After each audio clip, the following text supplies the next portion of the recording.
What's going on, everybody?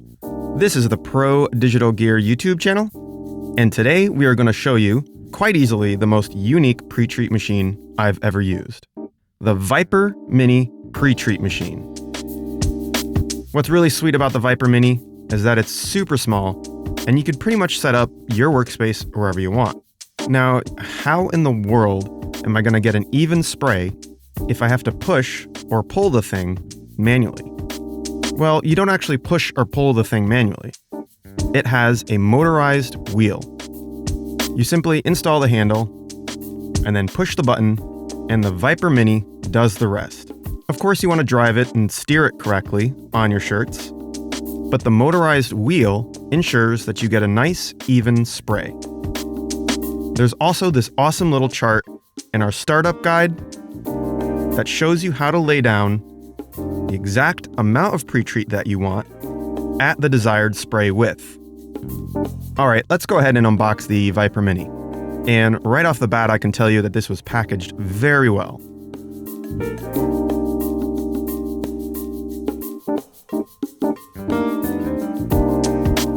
The first thing we see when we open our box is our quick start guide. This manual was super easy to read. There's a ton of pictures, and it made setting up and using the Viper Mini super easy.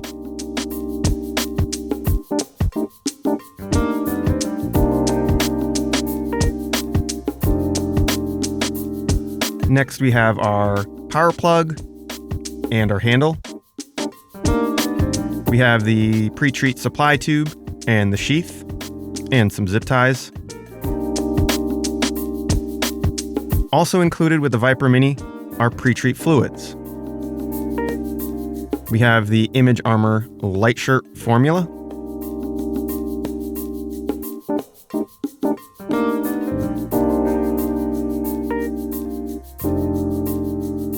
We have the Image Armor cleaning solution. And lastly, we have the Image Armor Ultra Dark Shirt formula.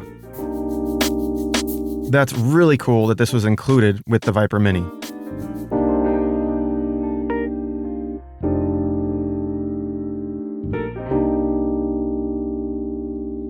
Now, I'm removing this foam here, but it's not just packaging. We're going to want to save this because we can actually use it as a shirt platen if we don't have one.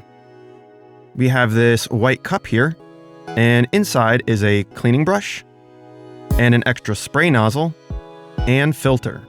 And don't throw away this cup because we can use it when we're flushing out the Viper Mini or changing fluids.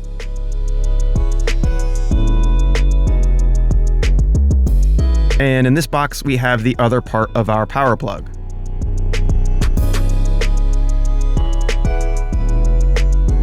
This is the side that connects right to the Viper Mini.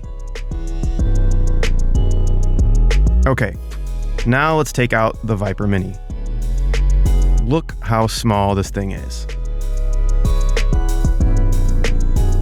It just looks super simple.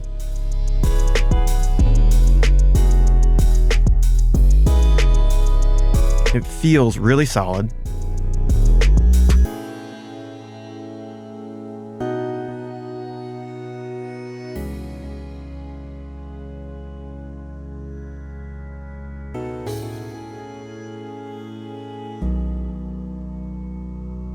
The controls look easy to use. I can't wait to start using this. So here's everything that comes with the Viper Mini. I have to tell you, so far I am super excited about this pre-treater, and I can't wait to set it up and start spraying. Okay, let's get to it then. First, let's open this bag here. It has our sheath and supply tube. It also has some zip ties. And then we're going to need the piece of the power plug that connects directly to the Viper Mini. Our quick start guide gives us a checklist of everything that was included with the Viper Mini. Make sure that you have everything. We're going to skip over to the appendix.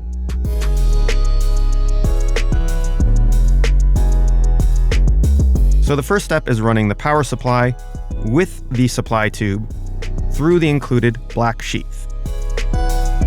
And then we're going to connect it to the Viper Mini.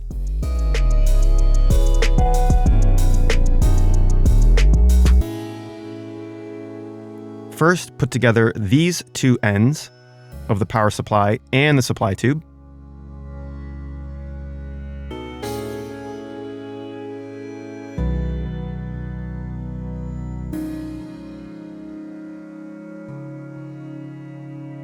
It's a little on the tricky side, but just work your way down the sheath, making sure that both the power supply and tube are running through the protective black sheath.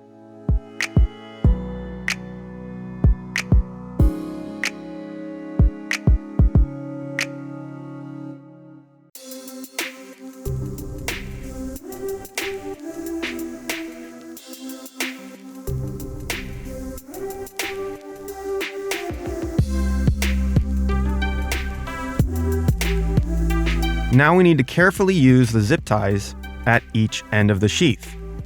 The manual cautions us not to over-tighten the zip ties at each end. If we do, this could restrict the flow of fluids through the supply tube to the Viper Mini. We just need to gently tighten the zip ties. Then we can go ahead and cut the end of the zip ties. We're going to do the same thing on each end of the black sheath. It's very important to remember not to over-tighten the zip ties.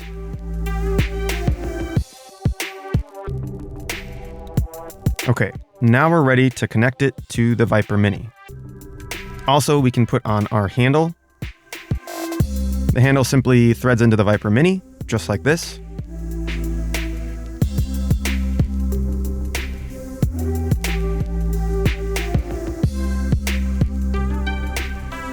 The power supply of the Viper Mini has a threaded bolt.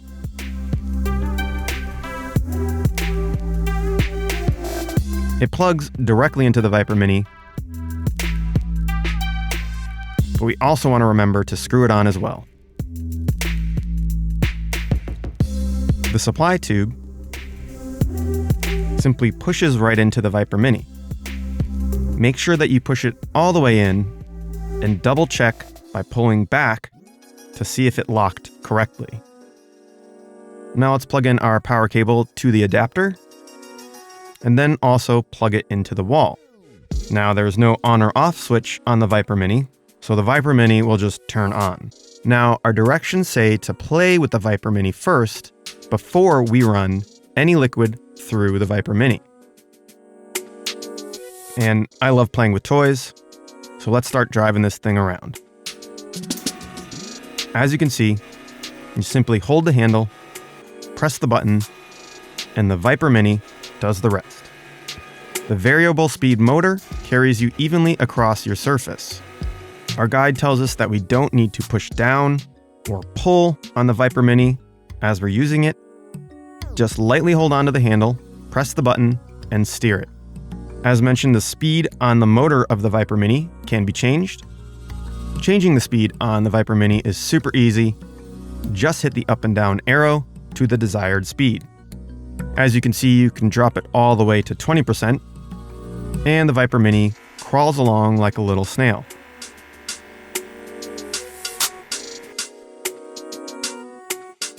Crank it up all the way to 100%, and the Viper Mini zips along like a Ferrari.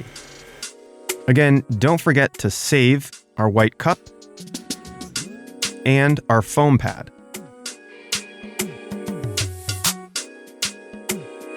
Definitely don't throw these away. So first we can take our brush, filter, and nozzle out of the white cup. We're going to use this white cup to charge the Viper Mini with pre-treat. However, for video purposes, instead of pre-treat, we're going to be using distilled water in today's video. If you're planning on using water to practice with the Viper Mini, definitely use distilled water. So we're going to put the other end of our supply tube into the distilled water. Now, to fill the line of the Viper Mini, simply pick it up, hold the nozzle over the white cup, and then hit the drive button on the top of the Viper Mini. The sprayer activates at the same time, And once the liquid reaches the nozzle, it'll start to spray into our white cup. Now let's go ahead and look at our pretreatment application settings. If we want to lay 16G at a 14-inch width, we're going to set our speed to 60 and then raise the spray nozzle up to the 14-inch width spray mark on the Viper Mini. We raise the nozzle so that this metal tab here matches the 14-inch width mark on the track. Then we need to set the speed, so let's flip around to the back side of the Viper Mini. Now our speed is at 80%, so we need to lower it down to 60%. I'm going to go ahead and use the white foam for our platen today. I'm going to lay the shirt on top of this white foam and then place the Viper Mini on top of the shirt. You'll eventually get used to eyeballing where the Viper Mini starts to spray. Then we can go ahead and hit the button and let the Viper Mini spray and drive across the shirt. I am not pulling on the Viper Mini or pushing down. I'm simply holding the button and steering the Viper Mini across the shirt. Now, before and after using your Viper Mini, you should always flush out the pretreatment with your cleaning solution into the white cup that was provided with the Viper Mini. Since you're spraying openly, it's probably a good idea to use this in a well-ventilated area and make sure that you're wearing a type of mask or respirator. Also, you probably don't want to spray too close to computers or electronics or printers or anything like that in your office. Now, it doesn't say anything like that in our instructions or in our manual. However, it's been my experience that that's what you need to do with open sprayers. But I have to say, the Viper Mini is so slick and it's so easy to use. And from my initial impressions, this thing is super solid and built very well. If you have any questions about the Viper Mini, or if you're looking to purchase one, feel free to give the knowledgeable staff at Pro Digital Gear a call. 1-888-459-1482. Also feel free to send us an email at sales@prodigitalgear.com or check out our website, prodigitalgear.com. Okay, have fun pre-treating, and thank you again for watching our YouTube channel.